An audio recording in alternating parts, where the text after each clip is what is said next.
Peter Pan by J. M. Barrie. Chapter 1. Peter Breaks Through. All children except one grow up. They soon know that they'll grow up, and the way Wendy knew was this. One day, when she was 2 years old, she was playing in a garden, and she plucked another flower and ran with it to her mother. I suppose she must have looked rather delightful, for Mrs. Darling put her hand to her heart and cried, "Oh, why can't you remain like this forever?" This was all that passed between them on the subject, but henceforth Wendy knew that she must grow up. You always know after you are 2. 2 is the beginning of the end.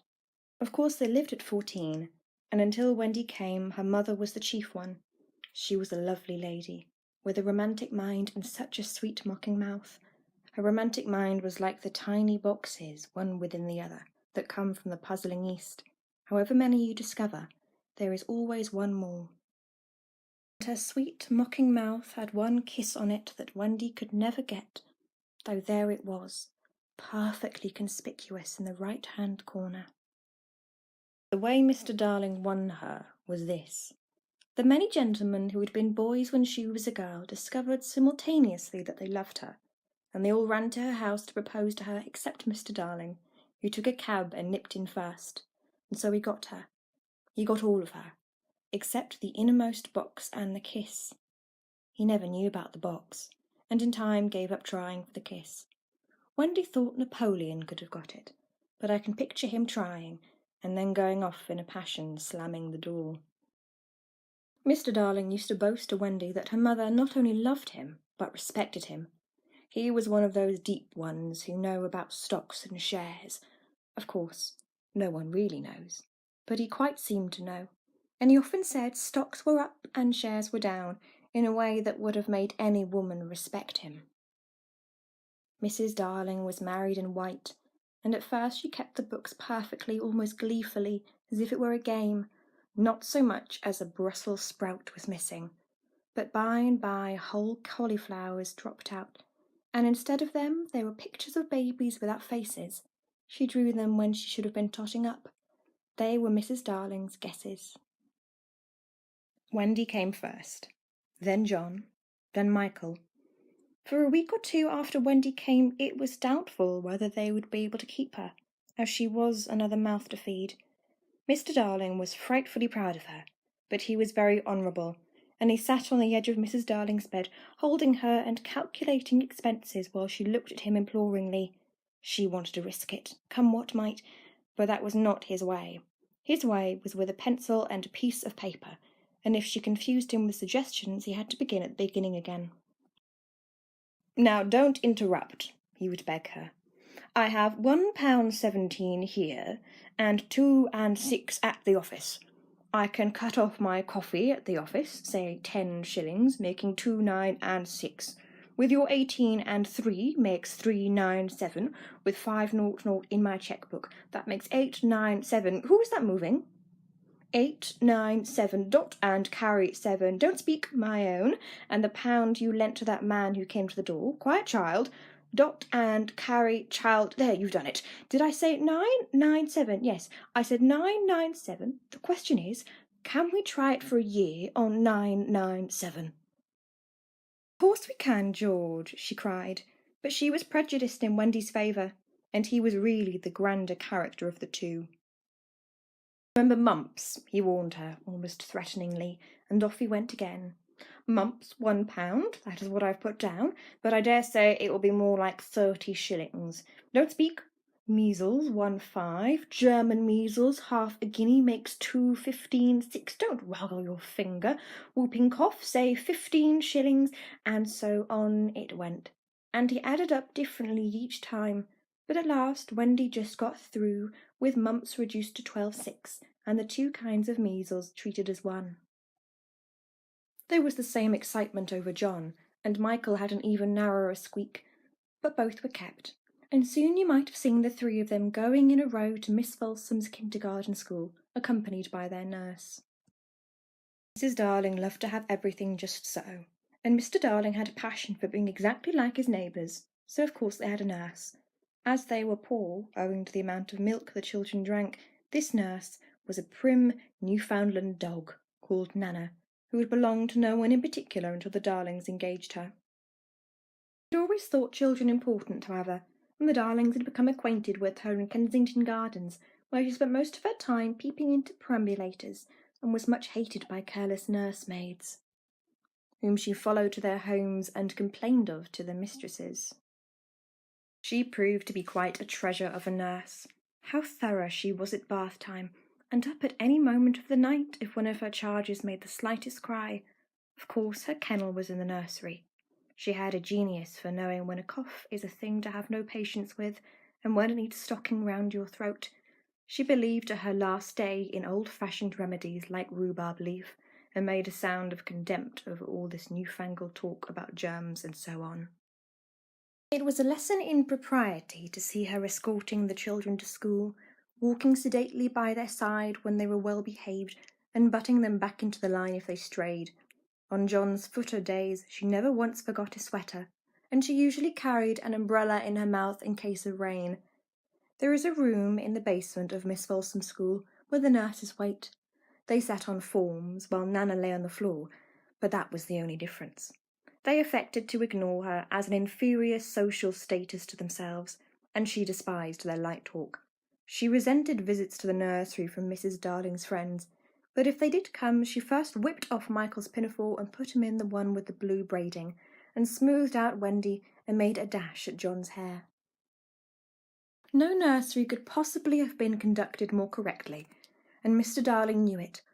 Yet he sometimes wondered uneasily whether the neighbours talked. He had his position in the city to consider. Nana also troubled him in another way. He had sometimes a feeling that she did not admire him. "I know she admires you tremendously, George," Mrs. Darling would assure him, and then she would sign to the children to be specially nice to their father. Lovely dances followed, in which the only other servant, Liza, was sometimes allowed to join. Such a midget she looked in her long skirt and maid's cap, though she sworn when engaged that she would never see 10 again. The gaiety of those romps, and the gayest of all was Mrs. Darling, who would pirouette so wildly that all you could see of her was the kiss, and then if you were dashed at her, you might have got it. There never was a simpler, happier family until the coming of Peter Pan. Mrs. Darling first heard of Peter when she is tidying up her children's minds. It is the nightly custom of every good mother, after her children are asleep, to rummage in their minds and put things straight for the next morning, repacking into their proper places the many articles that have wandered during the day. If you could keep awake, which of course you can't, you would see your own mother doing this, and you would find it very interesting to watch her. It's quite like tidying up drawers. You would see her on her knees, I expect, lingering humorously over some of your contents, wondering where on earth you had picked this thing up, making discoveries sweet and not so sweet, pressing this to her cheek as if it were as nice as a kitten, and hurriedly stowing that out of sight. When you wake in the morning, the naughtiness and evil passions with which you went to bed have been folded up small and placed at the bottom of your mind, and on the top, beautifully aired, are spread out your prettier thoughts, ready for you to put on. I don't know whether you have ever seen a map of a person's mind. Doctors sometimes draw maps of other parts of you, and your own map can become intensely interesting. But catch them trying to draw a map of a child's mind, which is not only confused, but keeps going round all the time. There are zigzag lines on it, just like your temperature on a card, and these are probably roads in the island, for the Neverland is always more or less an island, with astonishing splashes of colour here and there, and coral reefs and rakish-looking craft in the offing, and savages and lonely lairs and gnomes who are mostly tailors, and caves through which a river runs, and princes with 6 elder brothers and a hut fast going to decay, and one very small old lady with a crooked nose. It would be a very easy map if that were all, but there is also first day at school, religion, fathers, the round pond, needlework, murderers, hangings, verbs that take the dative, chocolate pudding day, getting into braces, saying 99, 3 pence for pulling out your tooth yourself, and so on. and either these are parts of the island or they are another map showing through, and it is all rather confusing, especially as nothing will stand still. Of course, the Neverlands vary a good deal. John's, for instance, had a lagoon with flamingos flying over it at which John was shooting, while Michael, who was very small, had a flamingo with lagoons flying over it. John lived in a boat turned upside down on the sands, Michael in a wigwam, Wendy in a house of leaves deftly sewn together. John had no friends, Michael had friends at night, Wendy had a pet wolf forsaken by its parents. But on the whole, the Neverlands have a family resemblance, and if they stood still in a row, you could say of them that they have each other's noses, and so forth. On these magic shores, children at play are forever beaching their coracles. We too have been there. We can still hear the sound of the surf, though we shall land no more. Of all the delectable islands, the Neverland is the snuggest and most compact. Not large and sprawly, you know, with tedious distances between one adventure and another, but nicely crammed. When you play at it by day with the chairs and tablecloth, it is not in the least alarming, but in the 2 minutes before you go to sleep, it becomes very nearly real. That is why there are night lights.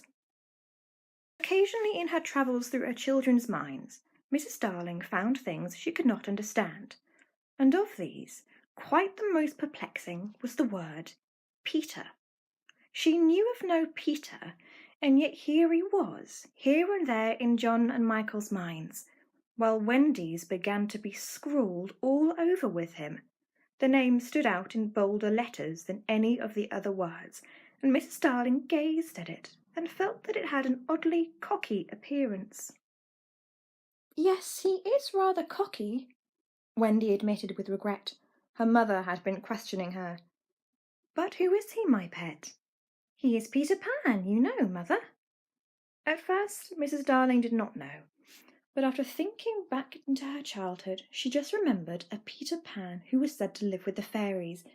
There were odd stories about him, as that when children died he went part of the way with them, so that they should not be frightened. She had believed in him at the time, but now that she was married and full of sense, she quite doubted whether there was any such person. "Besides," she said to Wendy, "he would be grown up by now." "Oh, no, he isn't grown up," Wendy assured her confidently, "and he is just my size." She meant that he was her size in both mind and body. She did not know how she knew it. She just knew it. Mrs. Darling consulted Mr. Darling, but he smiled pooh-pooh. "Mark my words," he said. "It is some nonsense Nana has been putting into their heads, just the sort of idea a dog would leave. Leave it alone, and it will blow over." But it would not blow over, and soon the troublesome boy gave Mrs. Darling quite a shock. Children have the strangest adventures without being troubled by them. For instance, they may remember to mention, a week after the event happened, that when they were in the wood they met their dead father and had a game with him. It was in this casual way that Wendy one morning made a disquieting revelation. Some leaves of a tree had been found on the nursery floor, which certainly were not there when the children went to bed, and Mrs. Darling was puzzling over them when Wendy said with a tolerant smile, "I do believe it is that Peter again." "Whatever do you mean, Wendy?" "It is so naughty of him not to wipe," Wendy said, sighing. She was a tidy child.